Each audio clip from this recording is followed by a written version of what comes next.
The most expensive signature in a man's life is often the one he believes will set him free. The silver fountain pen clicked softly against the polished walnut table, a sound so small that no one else inside the quiet conference room seemed to notice it. Yet years later Ethan Brooks would remember that single click more clearly than any standing ovation he had ever received as the billionaire founder of Brooks Global Holdings.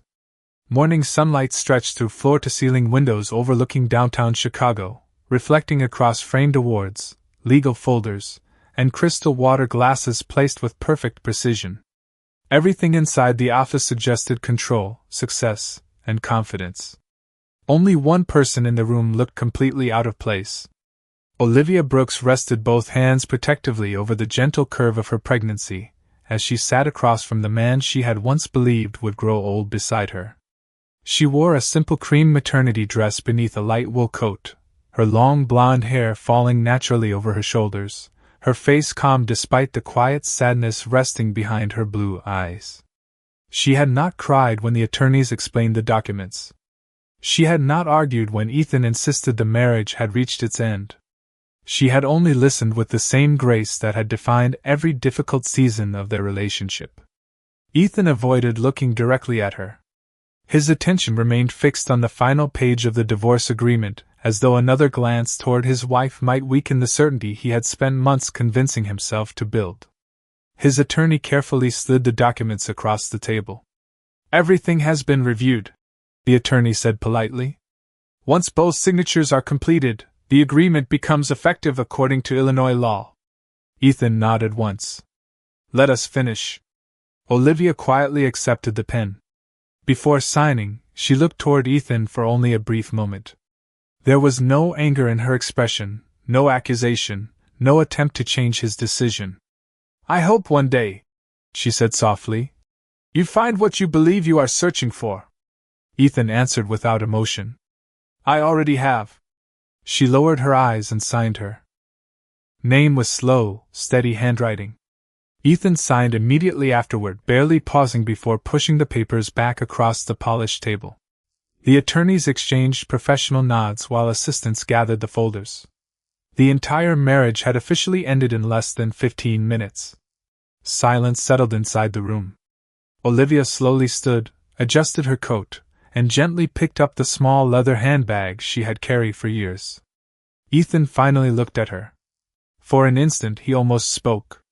Almost asked whether she needed someone to drive her home. Almost remembered the countless evenings she had waited patiently while he finished meetings that always seemed more important than dinner together. Instead he simply said, "The financial settlement will be transferred this afternoon." Olivia offered a faint smile filled with quiet dignity. "I never married you for your money." Without another word, she walked toward the door. The soft sound of her footsteps faded down the hallway until even the echo disappeared. Ethan remained seated long after everyone else had left the conference room. He stared through the windows toward the city skyline, convincing himself he felt relief. His calendar remained full. Investors were arriving within the hour. A merger presentation awaited his approval. Life would continue exactly as planned. That was what successful people did. They moved forward. Nearly 20 minutes later, Olivia stepped outside the law office into the crisp autumn air. The wind gently lifted loose strands of her blonde hair, while she instinctively rested one hand across her pregnancy. She stood quietly near the entrance, breathing slowly as though allowing herself one final moment before beginning a completely different life. Across the street, traffic flowed through downtown without interruption. Office workers hurried toward coffee shops. Taxi cabs stopped and disappeared. No one noticed the recently divorced woman standing alone beneath the gray morning sky. Then something unusual happened. One black luxury sport utility vehicle turned slowly around the corner before stopping several yards away. A second arrived moments later. Then a third. Within less than 2 minutes, 5 identical black vehicles lined the curb with perfect discipline, their engines idling quietly. Passers-by slowed their pace, exchanging curious glances. Olivia did not appear surprised. Instead, she simply closed her eyes for one brief second before opening them again with calm acceptance. One by one, the driver's doors opened. 5 tall men dressed in tailored dark suits stepped onto the sidewalk. They were different in age, different in appearance, yet carried themselves with the same quiet confidence. None of them rushed toward Olivia. None created a scene. They simply walked together until they stood a respectful distance away. The oldest smiled first, his expression filled not with authority but with unmistakable affection. "Little sister," he said warmly, "it is time to come home." Olivia's composure finally softened. A single tear escaped despite her gentle smile. She nodded once. "I know." The oldest brother carefully opened the rear passenger door for her while another collected her small handbag without saying a word. The remaining brothers formed a quiet circle around her, not to display power, but to protect the woman they had not stood beside for far too many years. High above the street, Ethan happened to glance through the conference room window while preparing to leave for his next meeting. From that distance he could not hear a single word. He only saw his former wife surrounded by 5 men whose faces he did not recognize before the convoy of black vehicles slowly disappeared into the flow of Chicago traffic, leaving behind a question that would soon unravel everything he believed he understood about the woman he had just chosen to lose.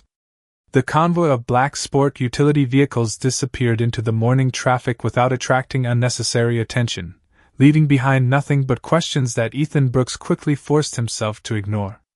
Within an hour he was standing inside the executive boardroom of Brooks Global Holdings, confidently presenting expansion strategies to investors gathered from across the country. Charts illuminated massive digital screens, financial forecasts filled the walls, and senior executives nodded as Ethan outlined another ambitious acquisition that promised record-breaking profits. To everyone in the room, he looked exactly as he always had, disciplined, composed, and completely focused. No one could have guessed that less than 60 minutes earlier he had signed the papers ending his marriage. During the lunch break, his executive assistant, Daniel Foster, carefully approached with a fresh cup of coffee. "Congratulations on closing the Weston acquisition," Daniel said with his usual professionalism. Ethan accepted the coffee without looking away from his tablet. "Thank you." Daniel hesitated before speaking again. "I also heard the personal matter was finalized this morning." Ethan finally looked up. "Yes." Daniel offered a respectful nod. "I hope everything went as smoothly as possible," Ethan answered with the confidence he had practiced for years. "Some decisions are difficult, but necessary." Daniel did not respond. He simply returned to organizing the afternoon schedule. Ethan believed the conversation had ended, yet the quiet expression on his assistant's face lingered longer than expected. Across the city, Olivia quietly watched the skyline disappear through the tinted windows of the lead vehicle. None of her brothers interrupted the silence. They understood that some moments deserved patience instead of conversation. The eldest, Benjamin Hayes, finally spoke after nearly 20 minutes. "You do not have to explain anything today." Olivia smiled faintly while resting one hand over her pregnancy. "Thank you." Sitting beside Benjamin, the second brother, Christopher, glanced back with gentle concern. "Have you eaten?" Olivia laughed softly for the first time that day. "You always ask that first." Christopher smiled. "Because you always forget." Another brother, Nathaniel, reached into a small cooler and handed her fresh fruit, bottled water, and a homemade sandwich wrapped carefully in parchment paper. "Margaret made this before we left." Olivia accepted it with quiet gratitude. "She still remembers exactly what I like." "She remembers everything," Benjamin replied warmly. Nearly an hour later, the convoy entered the private grounds of a sprawling lakeside estate hidden among towering oak trees outside Chicago. It was elegant without appearing extravagant, surrounded by beautifully maintained gardens, walking paths, and peaceful views stretching across calm water. As soon as the vehicle stopped, the front door opened before anyone had time to knock.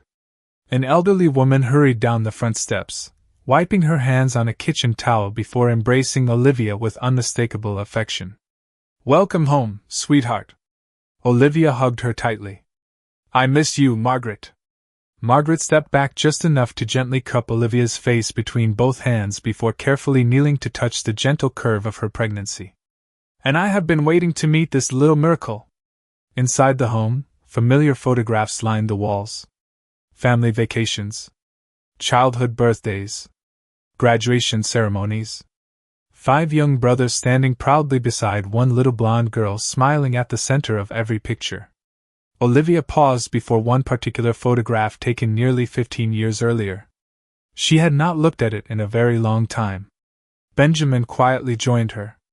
Mother always said we should leave every picture exactly where it belonged. Olivia nodded thoughtfully. She believed memories should stay visible.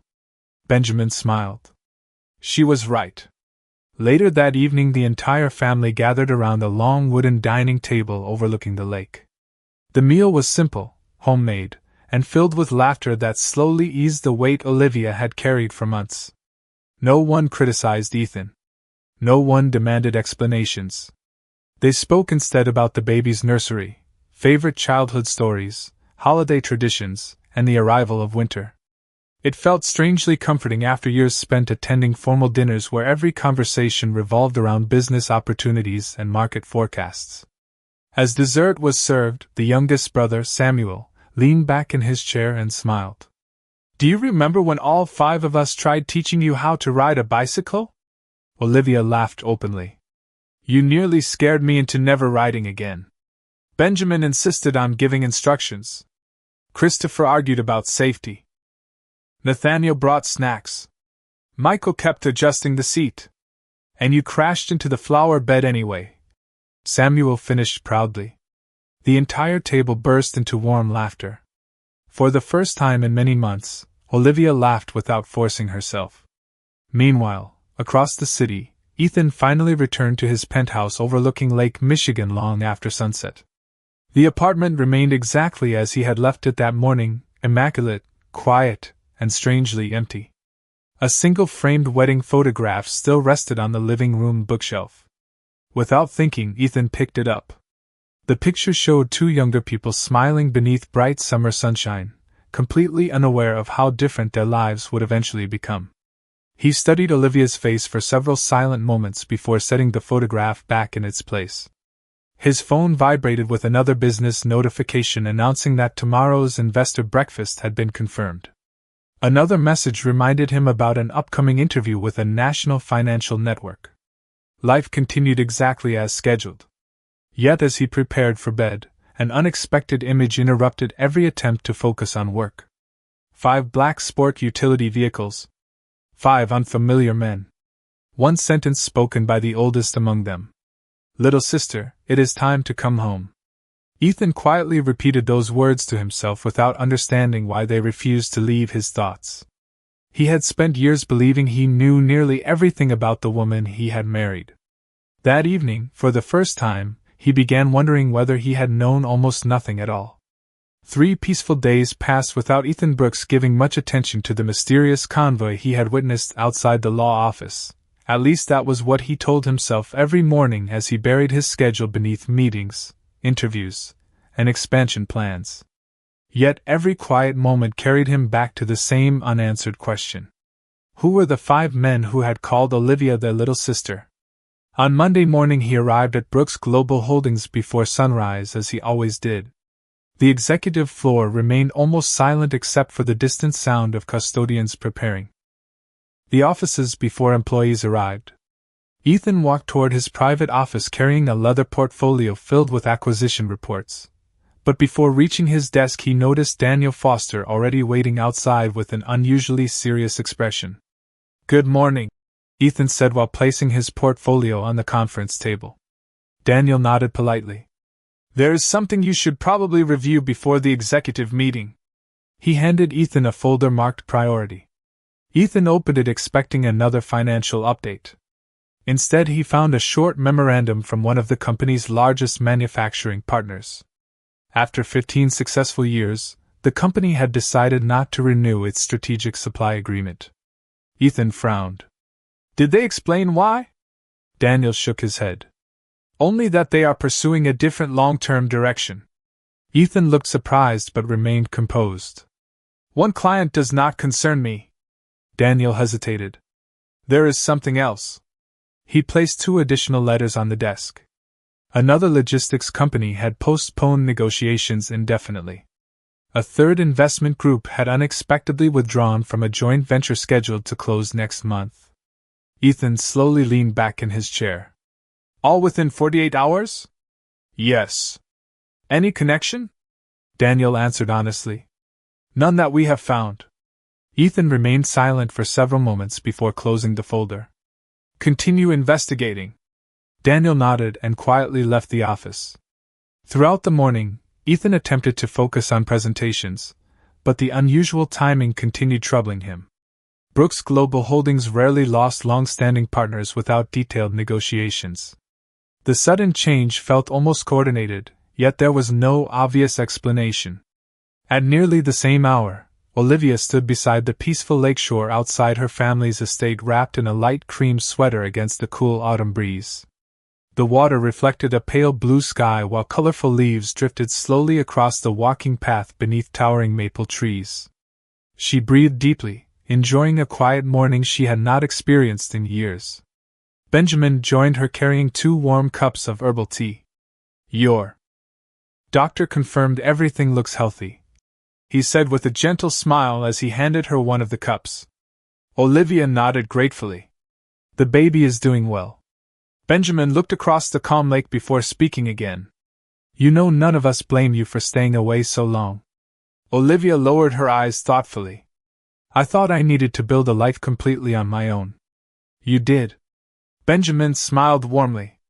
But building your own life never meant losing your family. Olivia looked toward the peaceful water. I was afraid people would only see me as the youngest sister of 5 successful brothers. Benjamin quietly laughed. Instead, you married a billionaire without telling him who we were. Olivia smiled for the first time that morning. I wanted someone to love me without our family name becoming part of the conversation. Benjamin nodded with understanding. That sounds exactly like our little sister. Later that afternoon, the 5 brothers gathered inside the estate's library, a spacious room lined with floor-to-ceiling bookshelves and overlooking the lake through tall windows. Christopher reviewed hospital appointments for Olivia's remaining months of pregnancy, while Nathaniel discussed home renovations to prepare a nursery. Michael arranged security schedules with calm professionalism, and Samuel enthusiastically assembled baby furniture despite frequent instructions from everyone else. Olivia watched them quietly from the nearby sofa, overwhelmed by the effortless way they cared for one another. Nothing about the family felt dramatic or controlling. Their love appeared in ordinary conversations, thoughtful planning, and constant attention to small details. Benjamin eventually looked toward Olivia. One more thing. She raised her eyes. What is it? Has Ethan tried contacting you? Olivia gently shook her head. No. Benjamin accepted the answer without further questions. Then we will respect that. Across Chicago, Ethan finally instructed his legal department to prepare a simple background report.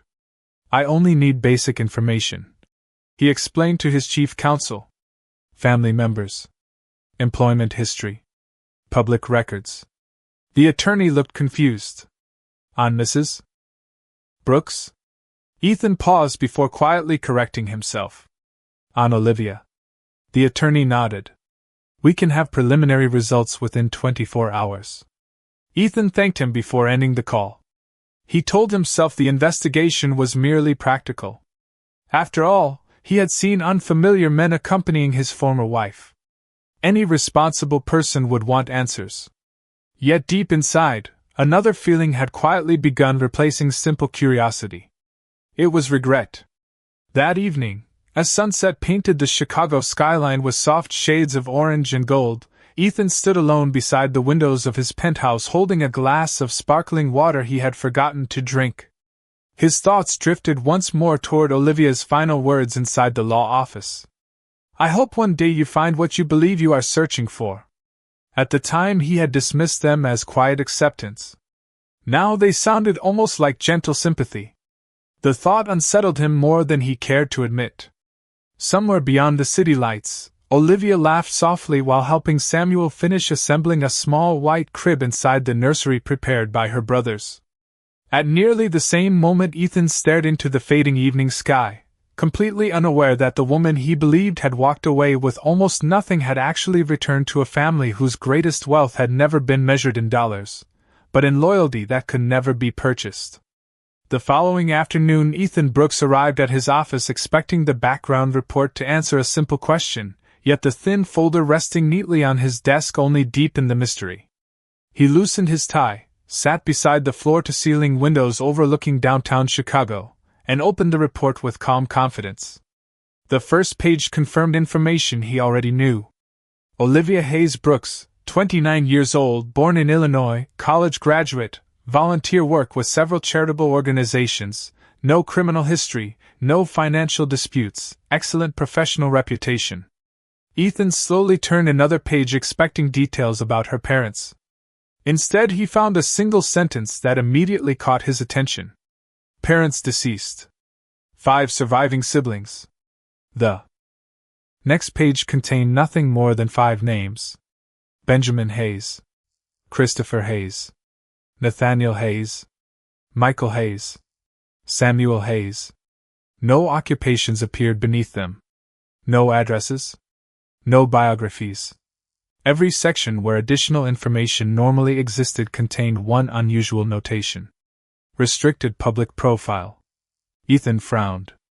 Restricted? He quietly repeated. At that moment, Daniel Foster knocked gently before entering the office. The research team has been asking the same question, he admitted. Ethan handed him the report. How can 5 ordinary citizens have almost no public information? Daniel looked thoughtful. They are not completely invisible. They simply seem to avoid publicity. Ethan leaned back in his chair. Find out what they do. Daniel nodded. I already asked our external investigators to continue. Across the city, Olivia spent another peaceful afternoon helping Margaret prepare homemade soup, while autumn rain gently tapped against the kitchen windows of the family estate. The comforting aroma of fresh herbs filled the room as Margaret quietly stirred a large pot resting on the stove. You have lost weight, Margaret observed with gentle concern. Olivia smiled softly. Stress has a way of doing that. Margaret reached across the kitchen island and squeezed her hand affectionately. Not anymore. Before Olivia could answer, the front door opened and cheerful voices echoed through the hallway. Samuel entered first, carrying several grocery bags balanced awkwardly in both arms, while Michael followed carrying flowers intended for the dining room. Christopher arrived moments later with fresh fruit recommended by Olivia's doctor, and Nathaniel carefully placed several children's books on the kitchen counter. Benjamin entered last, quietly removing his raincoat before smiling toward his youngest sister. It appears everyone had exactly the same idea. Olivia laughed warmly. I think this baby may already have too many people looking after her. Samuel grinned proudly. Impossible. Benjamin looked around the kitchen before speaking calmly. Family meetings are always easier when everyone accidentally arrives together. They gathered around the large wooden table where countless family dinners had taken place over the years. Christopher unfolded several architectural sketches. I have been thinking about converting the guest cottage into a private pediatric wellness center if Olivia ever wants additional privacy after the baby arrives. Nathaniel nodded thoughtfully. I can have the renovation team begin next month. Michael smiled. Security upgrades can be completed at the same time without changing the appearance of the property. Samuel added enthusiastically. And I already found the perfect swing for the garden. Olivia listened quietly, overwhelmed by their effortless generosity. You have all planned so much already, Benjamin answered with calm sincerity. Because we finally have our little sister home. Meanwhile, several miles away, Ethan's investigators began returning their first results. Late that evening, Daniel entered Ethan's office carrying another folder noticeably thicker than the first. We found something. Ethan immediately closed his laptop. Tell me. Daniel placed several business magazines across the conference table. Benjamin Hayes is the chairman of Hayes Infrastructure Group. Ethan looked puzzled. I have heard of that company. Daniel nodded slowly. Most people have. They build major transportation projects across the country. Ethan silently absorbed the information. Daniel continued. Christopher Hayes owns one of the largest private healthcare networks in the Midwest. Another page appeared. Nathaniel Hayes founded Hayes Financial Partners. Ethan's expression slowly changed. He recognized the firm's name immediately from several national investment conferences. Daniel continued placing additional profiles on the table. Michael Hayes leads a nationwide commercial logistics company. He paused before revealing the final page. Samuel Hayes is Chief Executive Officer of Hayes Advanced Technologies. Silence settled across the executive office. Ethan stared at the photographs arranged before him. Every face belonged to one of the men he had watched escort Olivia away after the divorce. Each man independently controlled an extraordinarily successful company. Together, they represented influence stretching across infrastructure, healthcare, finance, logistics, and technology. Ethan quietly looked up. Are you telling me Olivia is their sister? Daniel answered carefully. Everything indicates that she is. Ethan slowly stood and walked toward the windows overlooking the glowing Chicago skyline. Countless memories suddenly returned with startling clarity. Olivia never asked for expensive jewelry. She rarely attended luxury social events unless absolutely necessary. She quietly donated money without seeking recognition. She always declined public attention. At the time, Ethan had interpreted those choices as modesty. Now another possibility slowly emerged.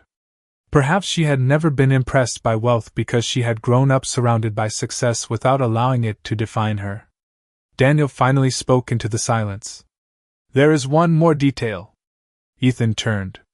What is it? Daniel opened the final page. Every one of the Hayes brothers has spent years supporting family foundations, educational scholarships, children's hospitals, and disaster relief projects. None of them appear frequently in the media. Their companies have excellent reputations. Ethan looked once more at the 5 photographs before quietly asking the question that had begun haunting him since the morning of the divorce. Why did Olivia never tell me? Daniel honestly shook his head. Perhaps because she wanted you to know her before you knew her family. Ethan remained silent as evening darkness settled beyond the windows.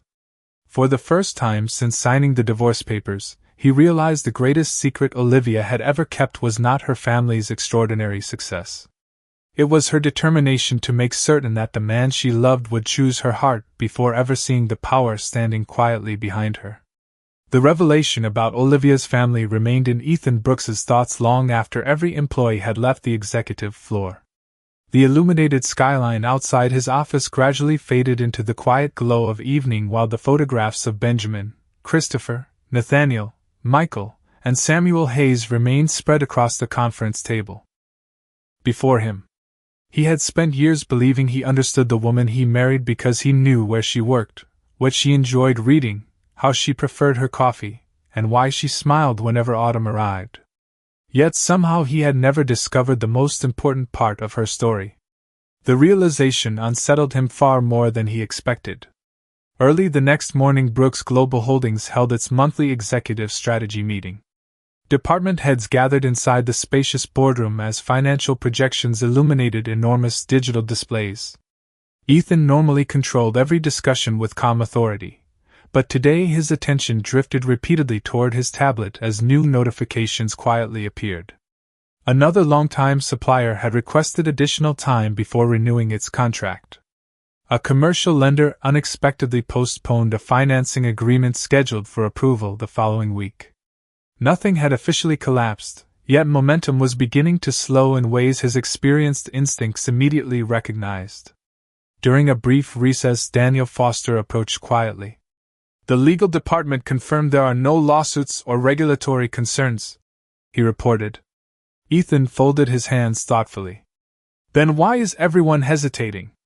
Daniel answered honestly. Nobody is giving a clear explanation. Ethan nodded without replying. For the first time in years, uncertainty had entered a room where confidence usually lived.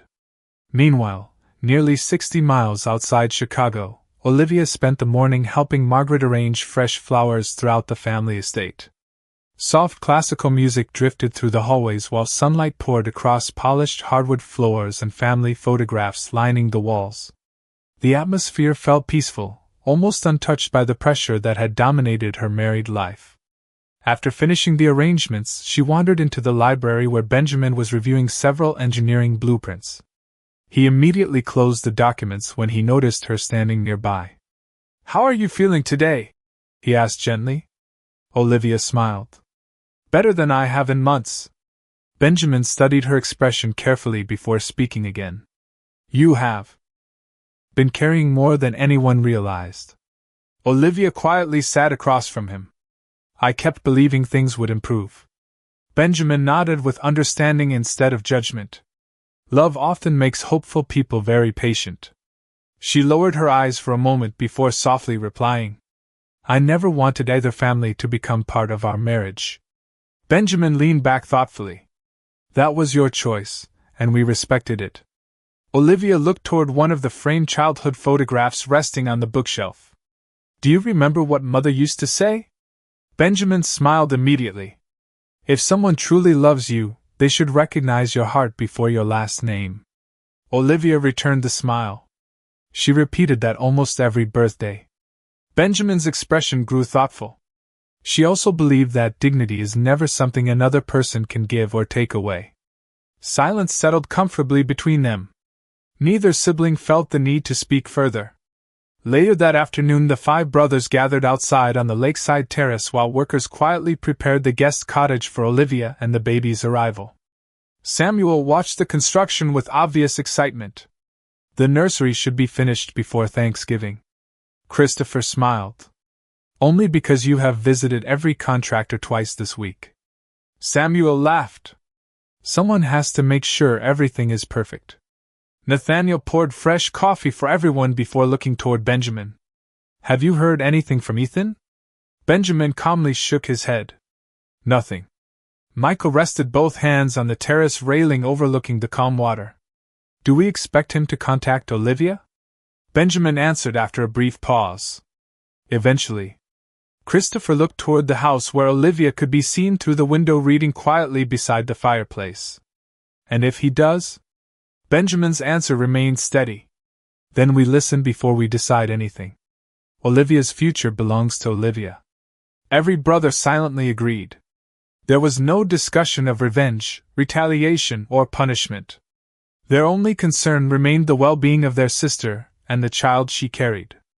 Across Chicago, Ethan finally returned home later than usual. Instead of preparing for another evening of work, he opened a storage cabinet that had remained untouched for years. Inside rested several old photo albums from the early years of his marriage. He slowly turned each page, noticing details he had ignored before. Olivia smiling while helping at a neighborhood food drive. Olivia reading stories to children during a charity event. Olivia planting trees with local volunteers. Olivia laughing with elderly residents inside a retirement community. Every memory reflected the same woman, generous, patient, and quietly devoted to helping others. Ethan stopped at one photograph taken during their honeymoon.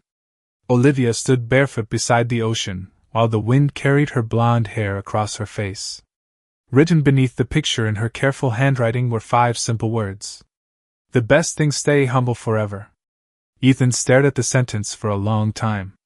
He suddenly remembered asking her once why she never wore expensive designer jewelry even after they became wealthy together.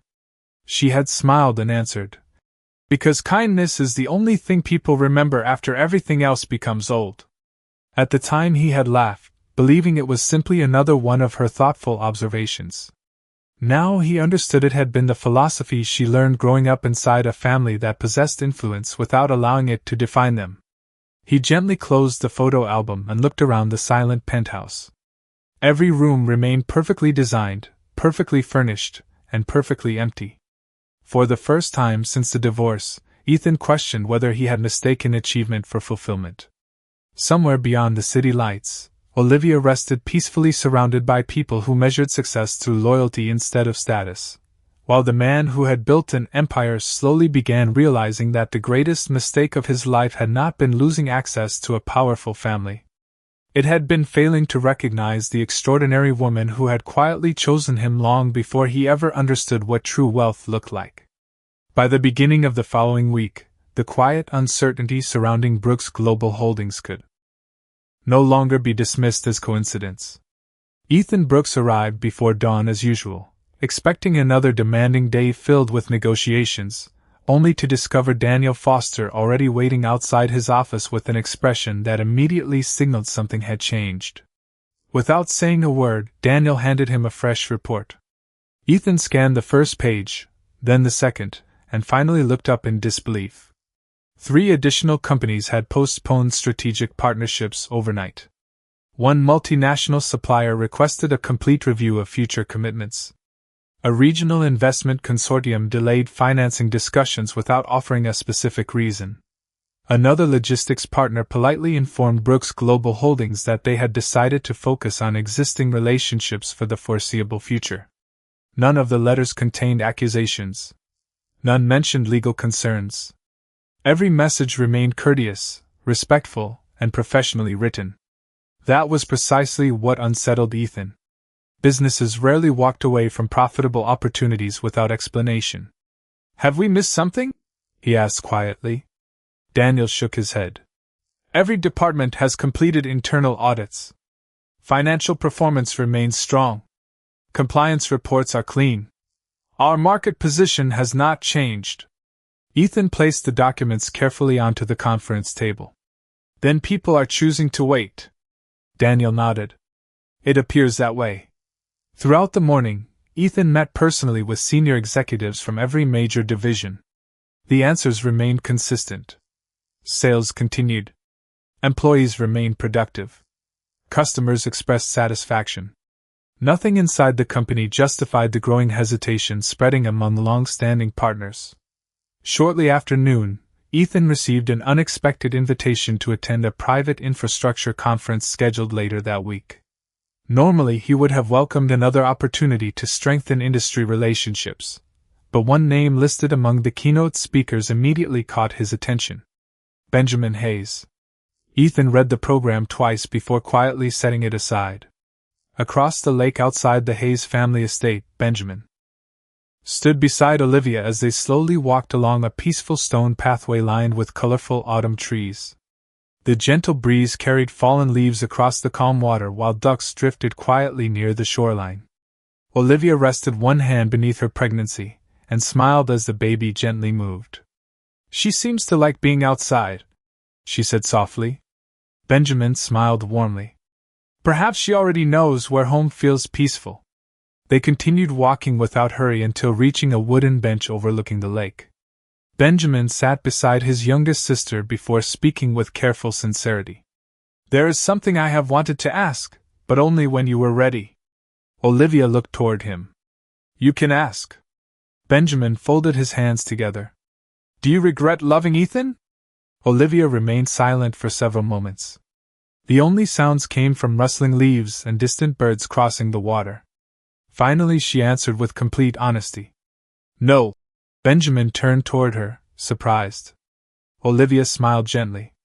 "I regret how our marriage ended. I do not regret loving him." Benjamin listened quietly. "He was not always the man he became." Olivia nodded. "When we first met, he cared about people more than profits. Success changed him little by little. I kept believing the man I married would find his way back." Benjamin placed a comforting hand over hers. "Sometimes people lose themselves before they understand what truly matters." Olivia looked peacefully across the lake. "I hope he finds that understanding someday. Not for me. For himself." Meanwhile, inside a private conference room several miles away, Christopher, Nathaniel, Michael, and Samuel reviewed their own business schedules.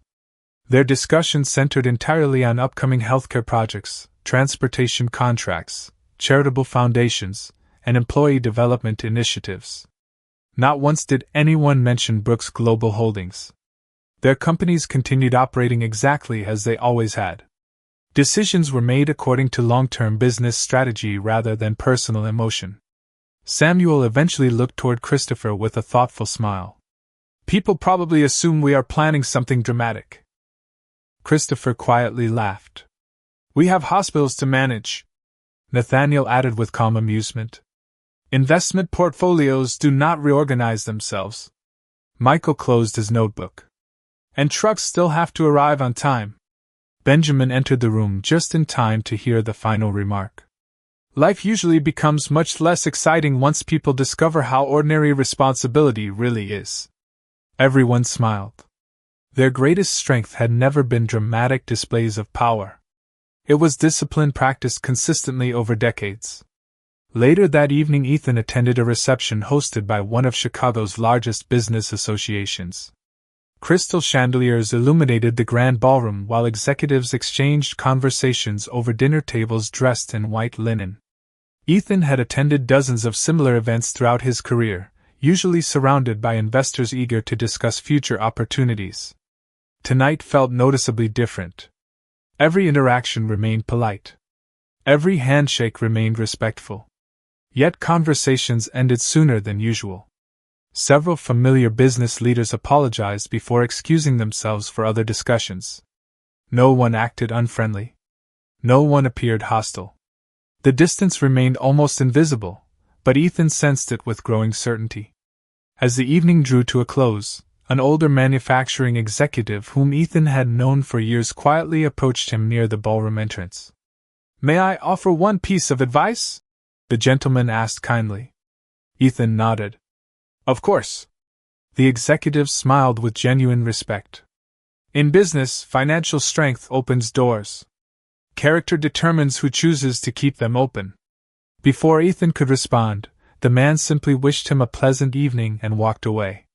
Ethan stood motionless beneath the warm lights of the ballroom, repeating the sentence silently inside his mind.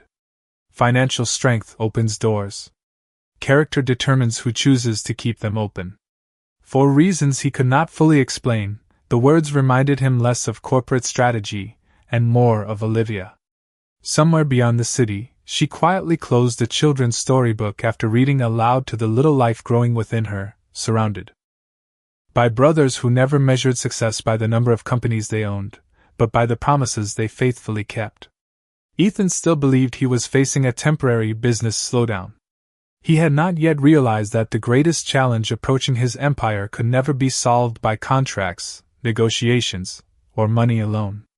The private infrastructure conference opened beneath the soaring glass ceiling of one of Chicago's most prestigious convention centers, where leaders from across the country gathered to discuss transportation, technology, healthcare, finance, and long-term economic development. Ethan Brooks arrived early, determined to strengthen relationships that had unexpectedly begun slipping away during the past 2 weeks. The polished marble floors reflected the morning sunlight, while quiet conversations echoed through elegant corridors lined with displays celebrating decades of American innovation. Normally, Ethan enjoyed these events because every handshake represented another opportunity. Today, he carried a different purpose. He wanted answers. As he entered the main auditorium, his attention immediately settled on the large digital screen displaying the keynote speakers. Benjamin Hayes appeared first, followed by executives representing several nationally respected organizations. Ethan remained standing for a moment, quietly studying the name before taking his seat near the front of the room. Minutes later, the audience rose together as Benjamin walked confidently onto the stage. He wore a tailored charcoal suit without unnecessary extravagance, greeting everyone with a calm smile that reflected experience rather than pride. Ethan watched carefully. There was no trace of arrogance. Benjamin thanked the organizers, acknowledged fellow speakers, and began discussing infrastructure not as an opportunity for profit alone but as a responsibility toward future generations. He spoke about building communities instead of simply constructing roads, about investing in people before projects, and about earning public trust one decision at a time. The audience listened with complete attention. Several times they applauded, not because Benjamin used dramatic language, but because every sentence sounded sincere. Ethan found himself unexpectedly impressed. The presentation ended with one simple observation. Every lasting structure begins with a foundation people cannot always see. The words lingered long after Benjamin stepped away from the podium. During the networking reception that followed, Ethan noticed Benjamin standing alone near a window overlooking the Chicago River, while several attendees politely waited for an opportunity to introduce themselves. Ethan hesitated only briefly before walking over. Benjamin recognized him immediately. His expression remained calm and respectful. "Mr. Brooks," he said warmly, extending his hand. "Good afternoon." Ethan accepted the handshake. "Congratulations on an excellent presentation." Benjamin smiled. "Thank you." A brief silence followed. Neither man appeared uncomfortable, yet both understood the conversation carried greater significance than ordinary business introductions. Ethan finally spoke. "I recently learned that Olivia is your sister." Benjamin's expression softened almost imperceptibly. "Yes." Ethan looked toward the river outside before continuing. "She never mentioned your family." Benjamin answered gently. "That was her decision." Ethan nodded. "May I ask why?" Benjamin remained thoughtful before replying. "Because she wanted someone to know Olivia Hayes before meeting the Hayes family." Ethan lowered his eyes. "I understand that now." Benjamin looked directly at him, not with anger, but with quiet honesty. "Do you?" Ethan did not answer immediately. Instead, he asked another question that had remained inside him for days. "Did you know we were getting divorced?" Benjamin answered truthfully. "We knew only after Olivia called us that morning." Ethan hesitated. "I suppose all 5 of you must think very little of me." Benjamin surprised him with a slight smile. "We think very highly of our sister." The answer contained neither accusation nor hostility, yet Ethan felt its weight more deeply than any harsh criticism.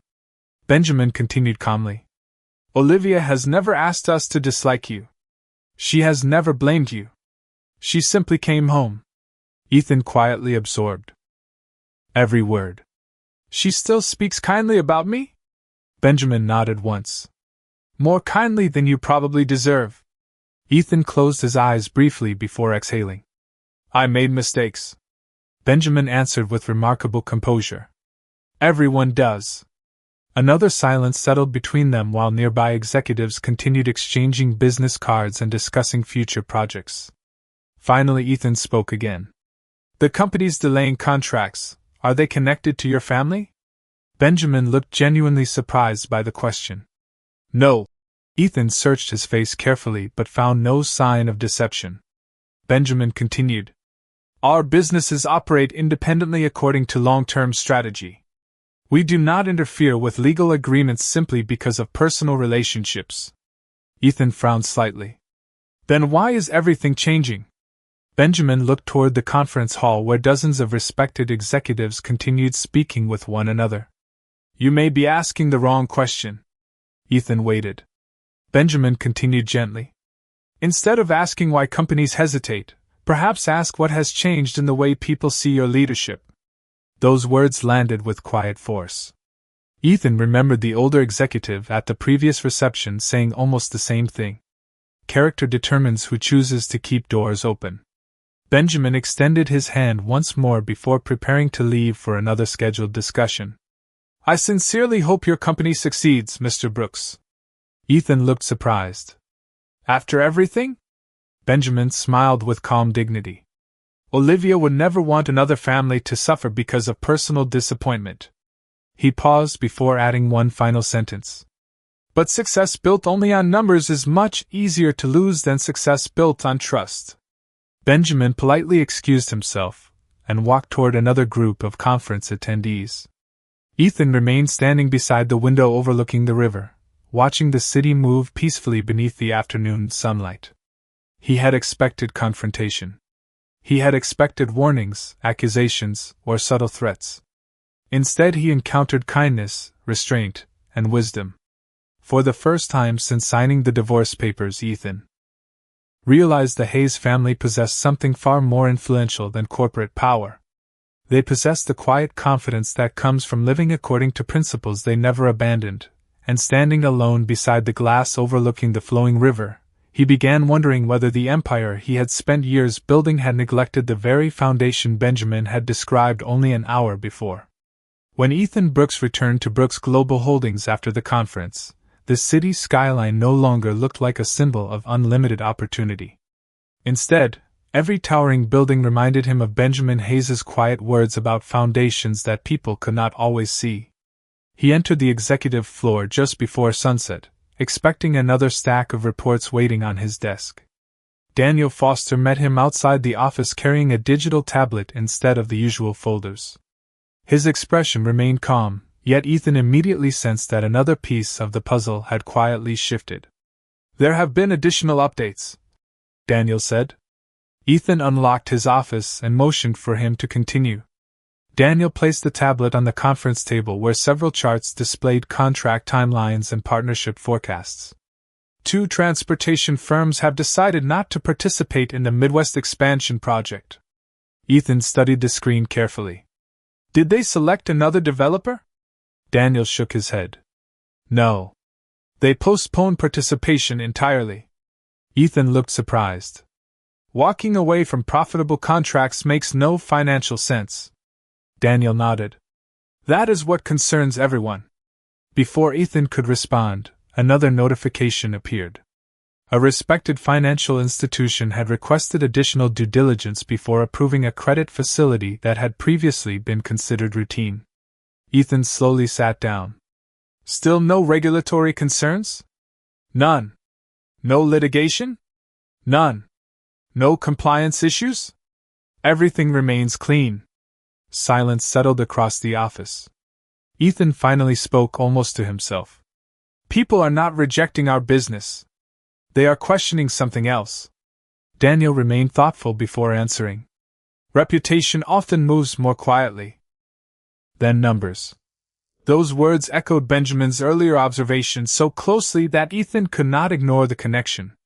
Across the lake outside the Hayes estate, Olivia spent the evening arranging tiny baby clothes inside the newly completed nursery.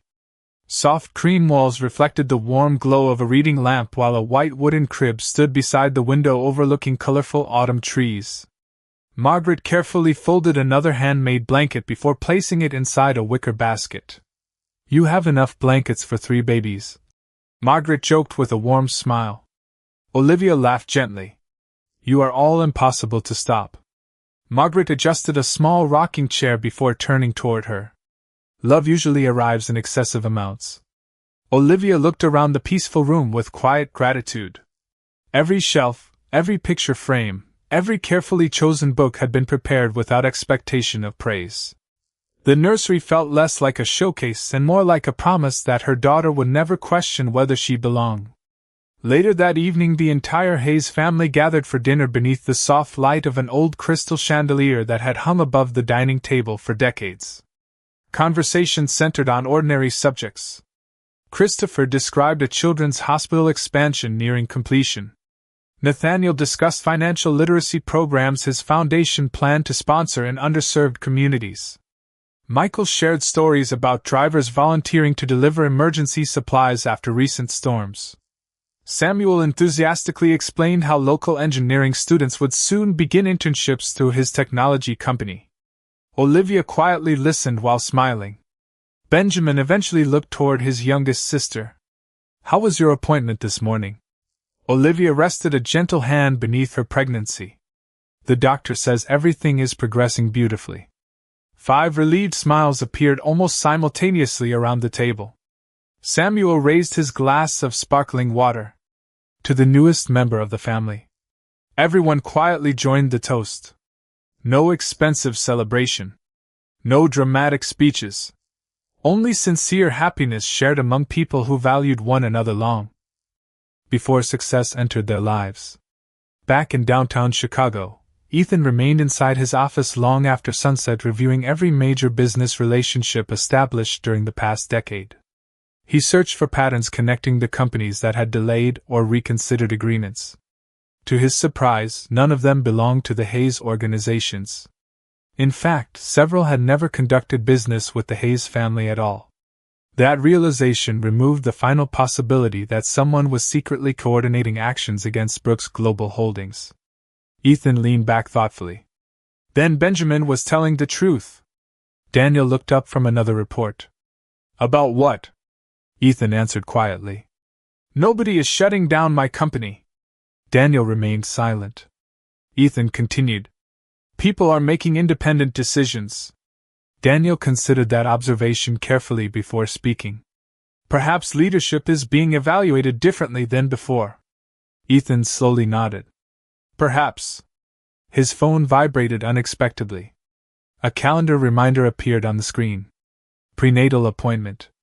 The notification had remained from months earlier when he and Olivia planned to attend every medical visit together. Ethan stared at the reminder until the screen faded to black. He realized he had forgotten to remove it. For several long moments he simply sat in complete silence. Across town, Olivia stood on the balcony outside her bedroom watching thousands of stars emerge above the peaceful lake. Benjamin quietly joined her carrying 2 cups of warm herbal tea. You have been thinking about him, he observed gently. Olivia accepted the tea with a grateful smile. Sometimes memories arrive without permission. Benjamin nodded with understanding. Do you miss your marriage? Olivia looked toward the quiet water before answering honestly. I miss the man I believed Ethan could become. Benjamin did not interrupt. Olivia continued softly. I still hope one day he becomes that man, even if our paths never cross again. Benjamin smiled with quiet admiration. That is why all of us have always been proud to call you our little sister. The cool evening breeze carried fallen leaves across the lake as the brother and sister stood together beneath the stars. At nearly the same moment, Ethan remained alone inside the towering headquarters he had spent years building, slowly recognizing that the greatest challenge before him was no longer restoring contracts or protecting profits. It was confronting the uncomfortable truth that trust, once quietly lost, could never be rebuilt as quickly as an empire had once been constructed. Autumn gradually surrendered to the first signs of winter, as Brooks Global Holdings entered a season unlike any Ethan Brooks had experienced since founding the company. The headquarters remained busy, employees continued arriving before sunrise, projects moved forward, and financial statements still reflected a healthy organization. Yet beneath the surface, something subtle had changed. Opportunities that once appeared effortlessly now required careful persuasion. Meetings that previously ended with enthusiastic handshakes concluded with polite promises to remain in contact. Investors continued listening, but fewer committed immediately. It was not collapse. It was hesitation. Ethan understood the difference, and that difference troubled him more than dramatic failure ever could. Early Monday morning he gathered his executive leadership team inside the boardroom overlooking downtown Chicago. The atmosphere remained professional as department heads reviewed quarterly forecasts and market conditions. Daniel Foster projected several charts onto the large screen. Revenue remains stable, he explained. Operational performance continues exceeding industry averages. Customer satisfaction scores have not declined. Ethan folded his hands thoughtfully. Then why are long-term commitments slowing? No one answered immediately. Finally, the chief operating officer spoke carefully. Our company still performs well. People simply appear to be taking longer before making major decisions. Ethan looked around the room. Has our reputation changed? The question lingered in the silence. After several moments, the communications director responded honestly. There has been increased discussion within executive circles about leadership philosophy. Nothing negative has been published. It is more personal than public. Ethan nodded slowly. He understood exactly what that meant. Reputation rarely disappeared through headlines. More often it shifted quietly through conversations held behind closed doors. Later that afternoon he canceled 2 non-essential meetings and drove alone through Chicago without a destination. For years he had measured every hour according to productivity, yet today he found himself passing neighborhoods he had never taken time to notice. Parents walked children home from school. Small cafes welcomed regular customers by name. Volunteers distributed meals outside a community center while strangers smiled at one another without expecting anything in return. Ethan stopped briefly near a public park where colorful leaves covered the walking paths.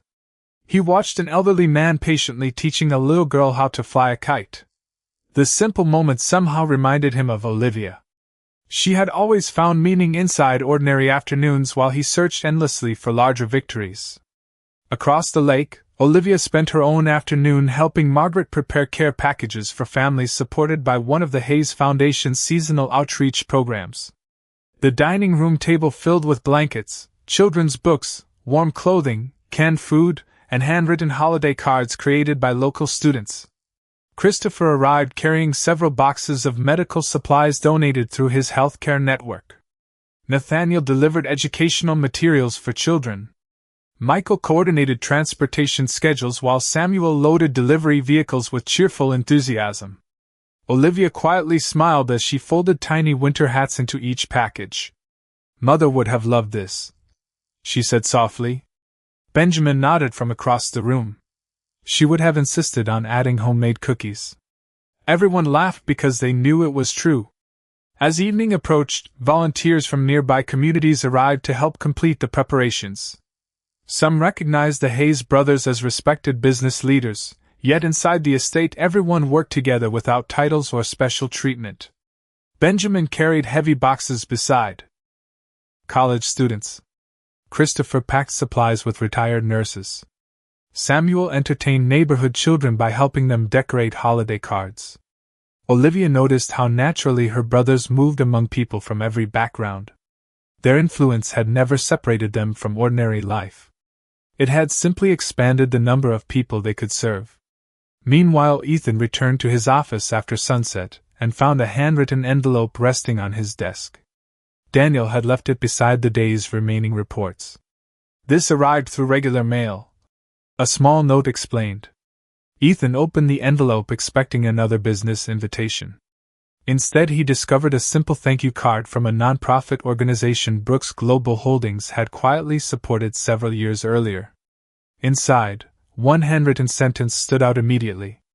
Mrs. Brooks never allowed a single volunteer to leave without feeling appreciated. Ethan stared at the words for several moments. He remembered donating funds to the organization because Olivia believed the work mattered. At the time, he assumed writing personal thank you notes to volunteers was unnecessary. Olivia had smiled and answered, "People remember gratitude longer than donations." He had forgotten that conversation until now. Another memory quickly followed. Every Thanksgiving, Olivia insisted their home remain open to employees who could not travel to see family. Every Christmas, she organized anonymous gift drives without placing the company logo on a single package. Every birthday, she requested charitable donations instead of expensive jewelry. None of those choices had impressed Ethan while they were married because he viewed generosity as something separate from leadership. Now he wondered whether generosity had been leadership all along. Late that evening, he opened the small cedar box where Olivia had once kept handwritten letters, ticket stubs, holiday photographs, and anniversary cards. Most of the space now sat empty because she had taken only a few personal belongings when leaving. Resting at the bottom remained one folded piece of stationery he had never noticed before. It contained a list written in Olivia's careful handwriting years earlier. Build a home where people feel safe. Build a family that forgives quickly. Build success without losing kindness. Build tomorrow without forgetting today. Ethan quietly read the list again before closing his eyes. Outside the office windows, thousands of lights stretched across the Chicago skyline, illuminating an empire he had worked tirelessly to create. Yet the words inside that small piece of paper revealed a different kind of blueprint, one that Olivia had been following long before either of them imagined their marriage would end. Standing alone inside the silent office, Ethan slowly understood that rebuilding contracts might restore a company, but rebuilding character required something far more difficult.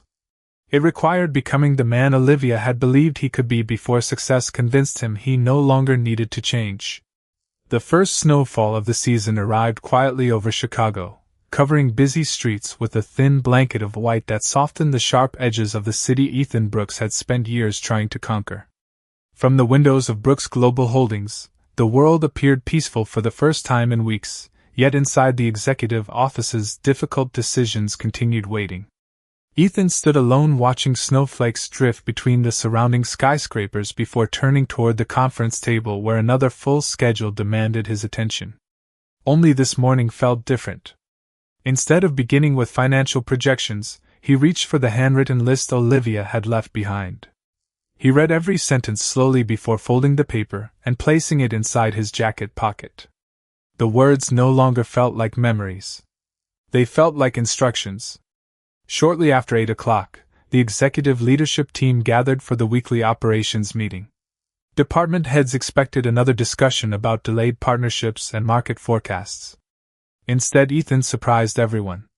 "Before we begin," he said calmly, "I want every department to review how we treat employees, suppliers, and community partners.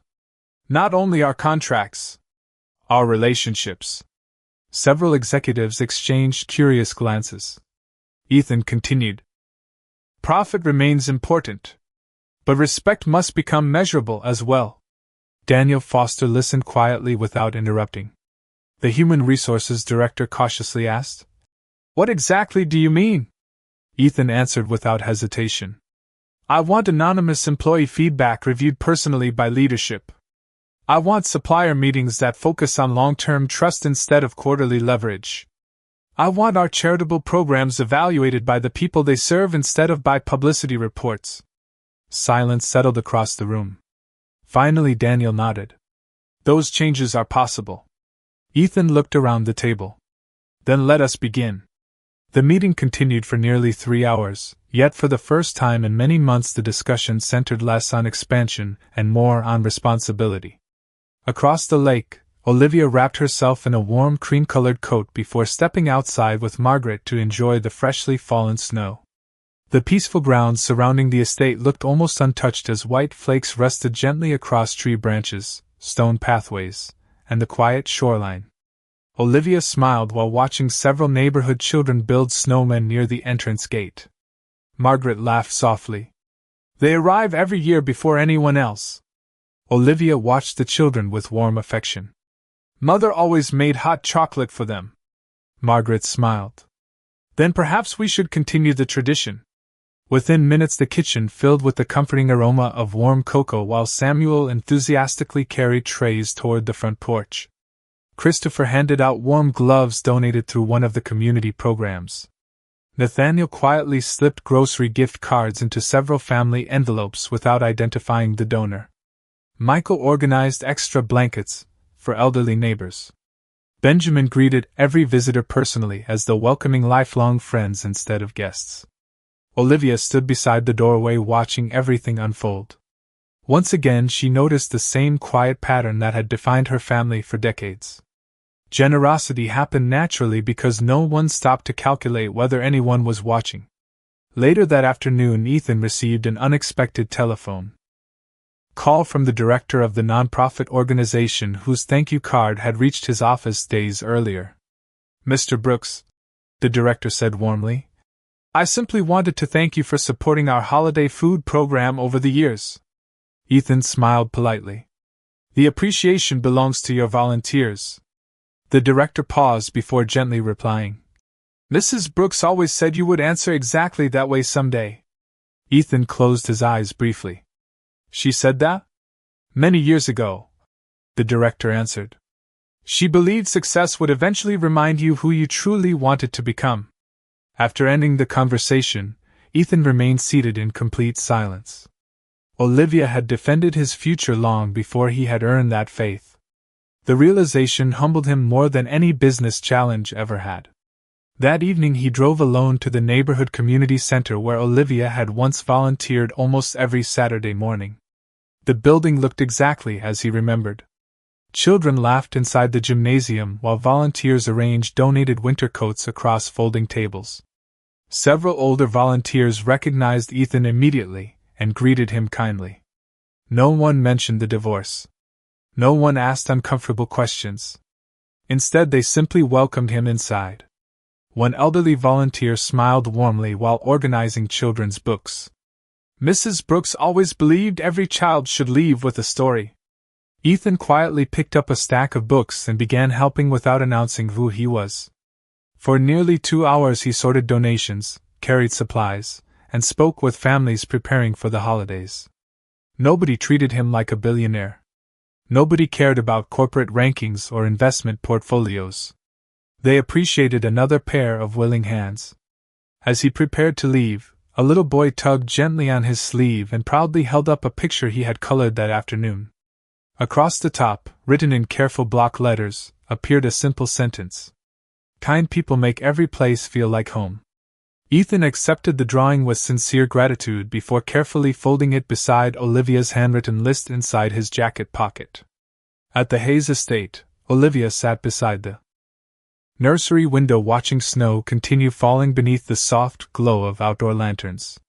The baby shifted gently, and she smiled while whispering a quiet promise that she would always surround her daughter with honesty, compassion, and people who never confused success with worth. At nearly the same moment, Ethan drove home through peaceful streets carrying nothing more valuable than one child's drawing and a renewed understanding that the strongest empires are not remembered because of the buildings they create, but because of the lives they quietly choose to lift. Several weeks passed, and the changes inside Brooks Global Holdings slowly became visible in ways no quarterly report could fully explain. Employee turnover declined. Customer satisfaction quietly improved. Longtime suppliers who had once limited conversations to pricing now stayed after meetings to discuss future plans. None of the improvements happened overnight, and none restored every delayed agreement immediately. Yet Daniel Foster noticed something unusual while reviewing the latest internal reports. People are responding differently, he said one morning as he entered Ethan Brooks's office carrying a folder noticeably thinner than those from previous weeks. Ethan looked up from his desk. Financially? Daniel smiled faintly. Personally. Ethan closed his notebook and listened. Several department managers mentioned that employees have started volunteering ideas again. They say leadership feels more approachable. Ethan nodded quietly.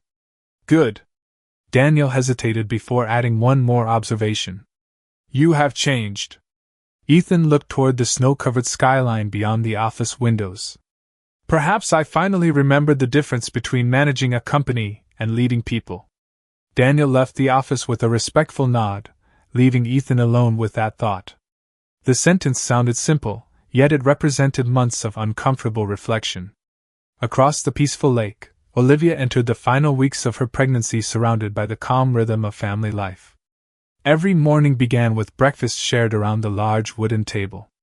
Christopher carefully reviewed her latest medical updates.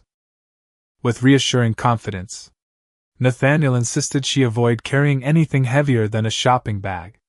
Michael quietly adjusted security schedules whenever severe winter weather approached.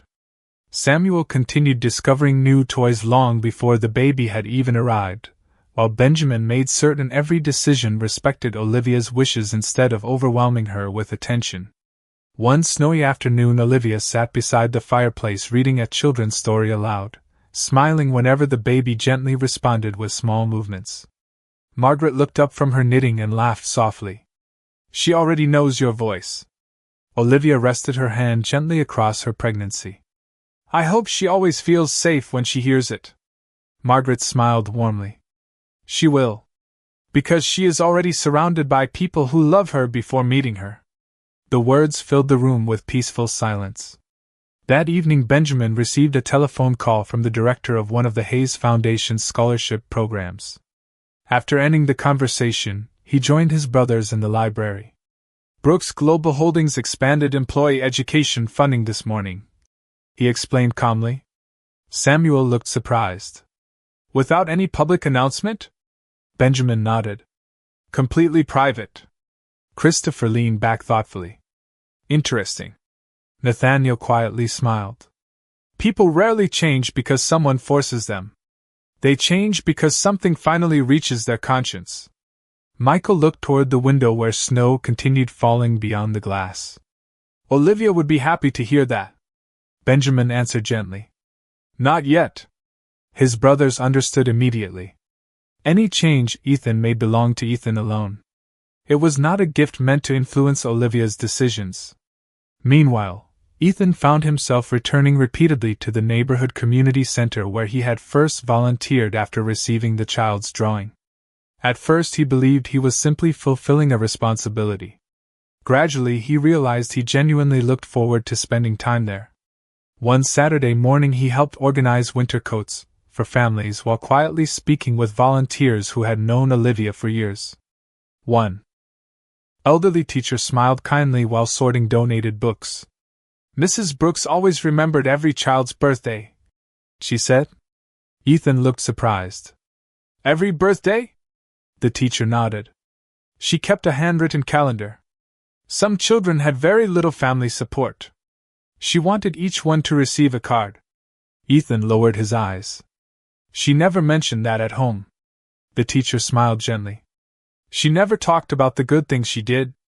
Ethan quietly continued arranging books, feeling another piece of the woman he had loved reveal itself long after losing the chance to thank her. Days later, Brooks Global Holdings hosted its annual Employee Appreciation Gathering. Previous years had featured elaborate presentations celebrating profits and expansion. This year Ethan stood before hundreds of employees without dramatic lighting or elaborate speeches. "This company exists because of your dedication," he said sincerely. "Every achievement carries your effort as much as mine. From today forward, we will measure our success not only by growth, but also by how well we serve one another, our customers, and our communities." The applause that followed sounded different from earlier years. It felt less like admiration for a billionaire, and more like encouragement for someone choosing a better direction. After the event ended, one long-time maintenance supervisor quietly approached Ethan near the stage. "May I say something?" the gentleman asked. Ethan smiled. "Of course." The supervisor nodded respectfully. "Mrs. Brooks once told me that real leaders thank people when nobody else is watching. Today reminded me of her." Ethan stood silently for several moments after the man walked away. Once again Olivia's quiet influence appeared where he least expected it. That evening, while snowflakes drifted peacefully across the city, Ethan opened a small drawer inside his desk where he now kept 3 simple items together. Olivia's handwritten list. The child's drawing from the community center. A volunteer name badge bearing only his first name instead of his title. None of those objects carried financial value, yet together they had become more important than many awards. Displayed across his office. At the Hayes estate, Olivia watched the fireplace glow softly while her brothers decorated the living room for the holidays with laughter, music, and familiar traditions that had survived every season of life. She placed one gentle hand over the life growing within her and smiled without knowing that miles away, the man she had once prayed would rediscover his better self had quietly begun taking the first genuine steps toward becoming exactly that person, not because he expected another chance, but because he finally understood that becoming worthy mattered even when nobody was waiting to reward the effort. Christmas Eve arrived wrapped in quiet snowfall, transforming the Hayes family estate into a peaceful winter landscape where every tree shimmered beneath fresh white snow and warm lights reflected softly across the frozen lake. Inside the home, the familiar scent of cinnamon, fresh bread, and evergreen branches filled every room while gentle holiday music drifted through the hallways. Olivia stood near the nursery window, one hand resting beneath her pregnancy as she watched snowflakes fall beyond the glass. Her due date was only days away. She smiled quietly, feeling the baby move with calm strength, almost as though the little girl already recognized the warmth surrounding her. Margaret entered carrying a knitted baby blanket finished only the night before. "One more gift," she said with affectionate pride. Olivia accepted the blanket carefully, running her fingers across the soft fabric. "You made this yourself?" Margaret nodded. "Every child deserves something made with love before they arrive." Olivia embraced her gently. "Thank you." Downstairs the 5 brothers gathered beside the towering Christmas tree, laughing while Samuel unsuccessfully attempted to hang one final ornament perfectly straight. Nathaniel adjusted it without saying a word. Samuel frowned dramatically. "You always fix my decorations." Nathaniel smiled. "Only because you never notice they are upside down." Laughter echoed through the living room. Christopher entered carrying fresh pastries from a neighborhood bakery that had supplied the family every Christmas morning for nearly 20 years. Michael arranged wrapped gifts beneath the tree with careful precision, while Benjamin quietly checked the fireplace before adding another log to the glowing fire. Nothing about the evening reflected extraordinary wealth. It reflected tradition, consistency, and the quiet comfort of people who genuinely enjoyed one another's company. Several miles away, Ethan Brooks spent Christmas Eve inside the community center where volunteers served warm holiday dinners to families who otherwise would have celebrated alone. Months earlier, he would have considered such an evening impossible to fit inside his calendar. Tonight he arrived before anyone else, helping arrange tables, prepare meals, and greet every guest personally. No reporters attended. No photographers documented the event. Ethan preferred it that way.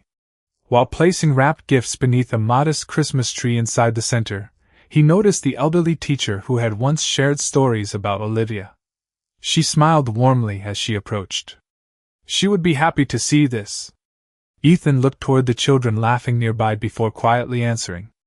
I hope I am finally beginning to understand what she spent years trying to teach me. The teacher nodded gently. Sometimes the longest journey is only the distance between the mind and the heart. Ethan silently carried those words with him throughout the evening. After dinner ended and the final families returned home, he stepped outside into the falling snow. His phone vibrated unexpectedly. Daniel Foster's name appeared on the screen. I apologize for calling tonight, Daniel said respectfully, but I thought you should know. 3 companies that postponed negotiations have requested new meetings after the holidays. Ethan remained silent for a moment. Did they explain why? Only that they appreciate the direction the company has been taking during recent months. Ethan looked toward the softly falling snow. Thank you, Daniel. Merry Christmas. Merry Christmas, Ethan. After ending the call, Ethan smiled quietly. The news felt encouraging, yet surprisingly it no longer represented the greatest gift of the evening.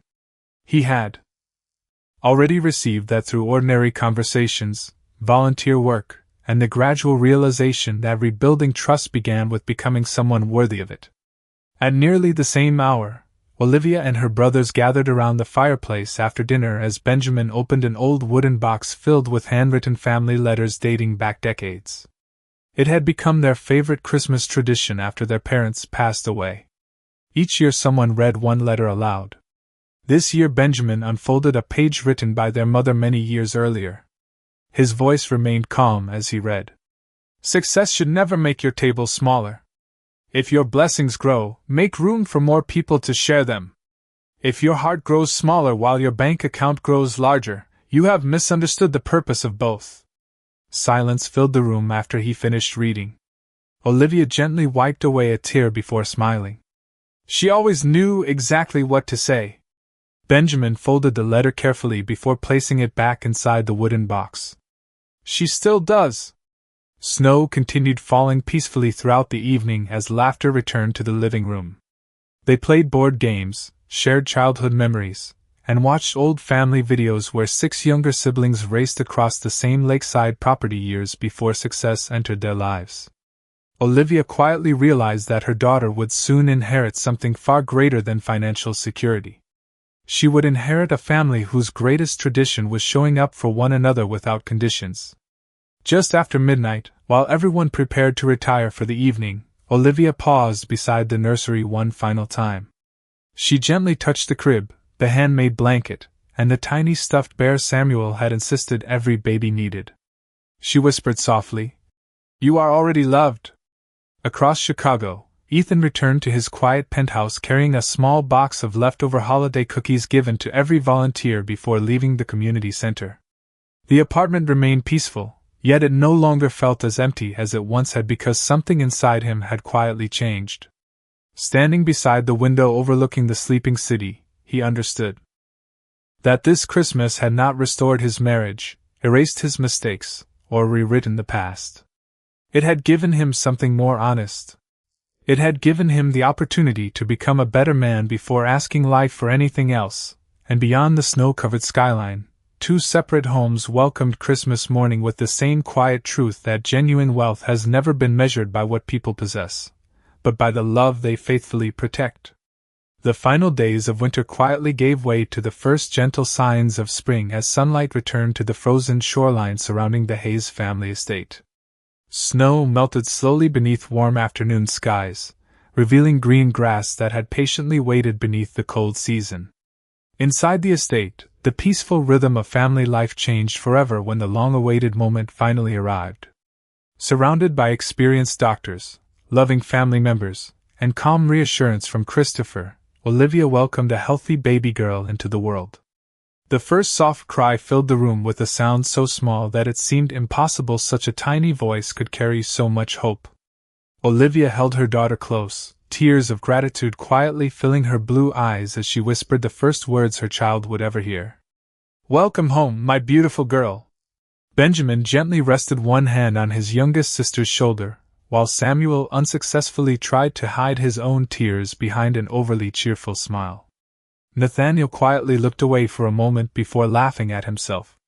Michael simply smiled with peaceful satisfaction, and Christopher carefully confirmed that both mother and baby were healthy. Margaret stood silently near the window, thanking God with folded hands for allowing another generation of the family to begin its story surrounded by love instead of fear. Several days later, Brooks Global Holdings held its annual leadership summit inside the company's headquarters. This year's atmosphere felt noticeably different from previous years.